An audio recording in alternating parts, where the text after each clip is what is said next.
welcome to TubeTalk. Welcome to you too, Douglas. How's your week been? Good, how's your week been? It's been good. It's been a good week. That's good. First week of winter. It's freezing out there. Well, yeah, it's got a bit colder. We've got 2 months left of the season, Yeah, of the racing season. It's going to end up being our best season ever. hopefully. Yeah, no, it will be. It already is, but we would like to get a few more winners. Get a few more winners. We're getting close to topping $2 million in prize money for owners. So that's a goal.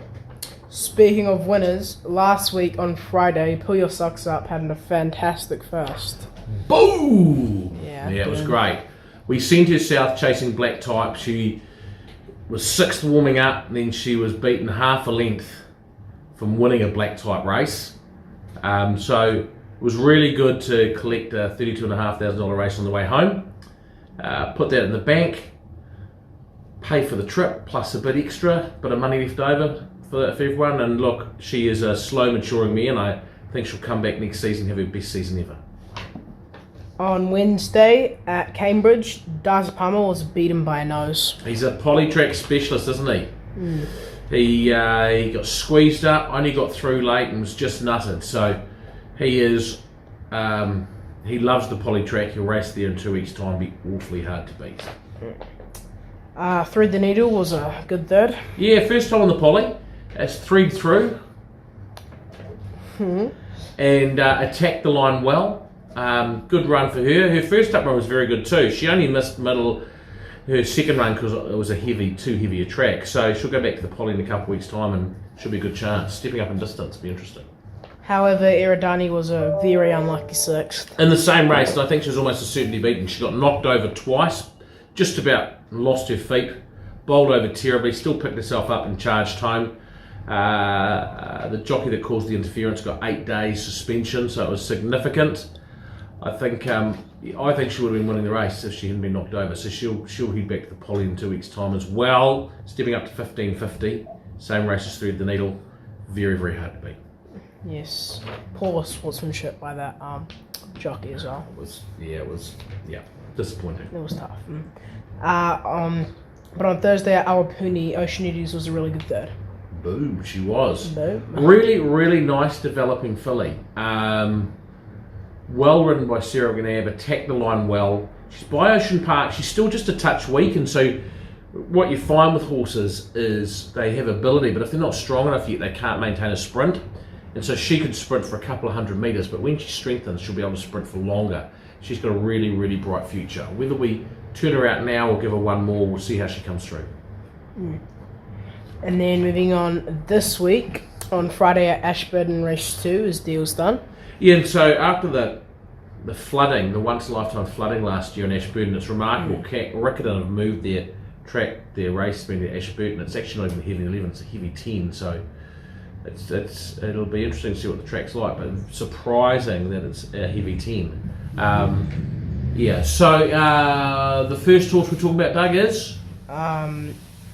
Deal's Done. Deal's Done. Deal's Done is on his last chance. He's got ability, but he's been disappointing.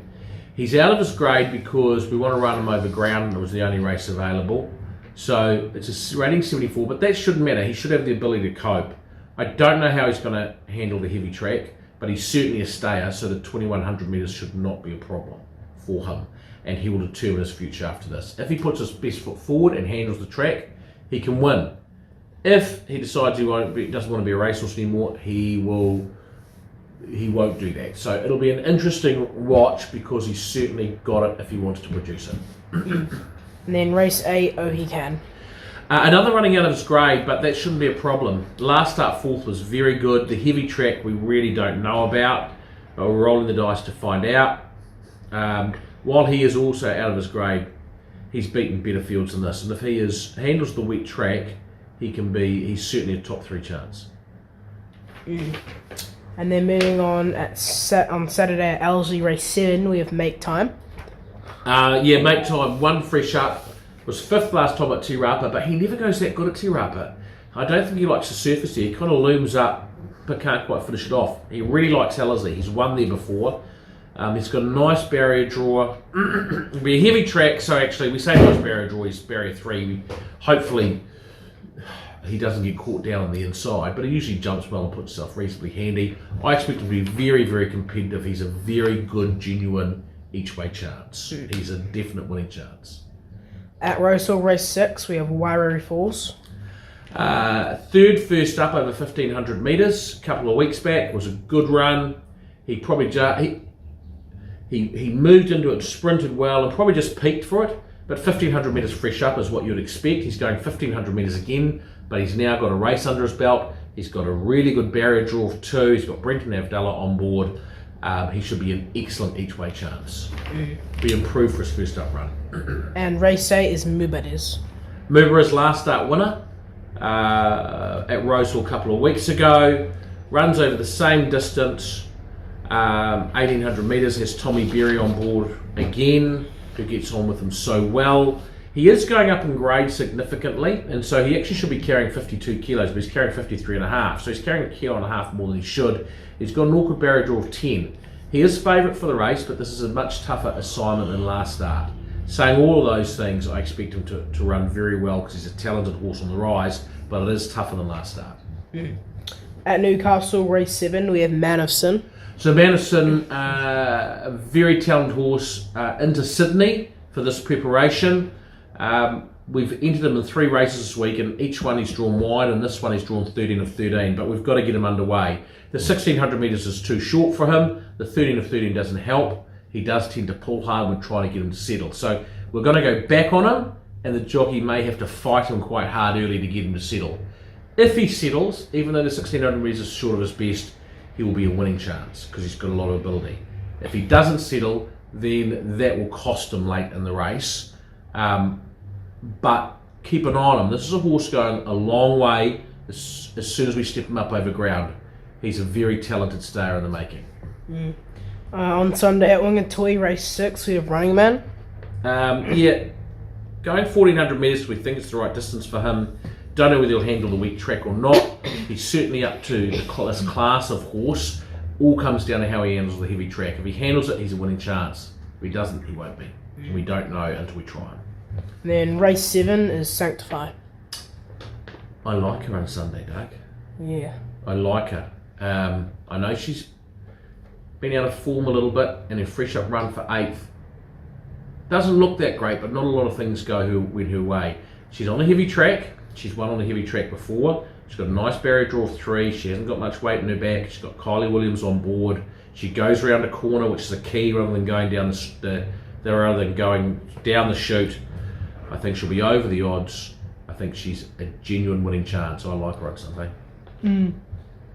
And then finally on Monday at LSE Race 9, we have Raggedy Doll. Yes, a horse I also like have time for. She won her very first start, and then a few educational ones getting back and running on. First up at Rotorua on a heavy track, she got back again and ran on. So she's at LSE again. It's another stepping stone for her. She's second on the ballot, so as long as she makes the field, I think she'll get back and run on again, and I think she's a horse that will continue to improve as we get up over a little bit more ground and she gets a bit of fitness under her belt. I think she's probably a place chance if she makes the field on Monday, but I think she's one to watch. And then finally, for Bit of the Week. So this Bit of the Week is actually Sanctify from before, because we think she's so good, she's worth having a $5 bet each way on. We do. Spot on, Doug.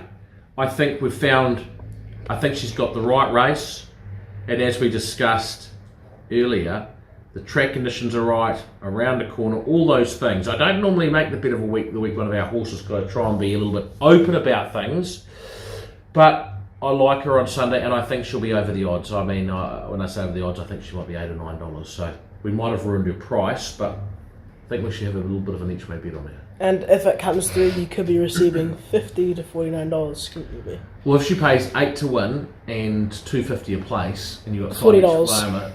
40 for the win. How much for the place? $2.50. Not sure. $12.50. $12.50, yeah. So that's $52.50. It's pretty good. It's pretty good. That's a curry. Yeah. Curry to be in. All right, Dave. Well, that is TubeTalk. It is, and we shall see you next week. Bye. Bye.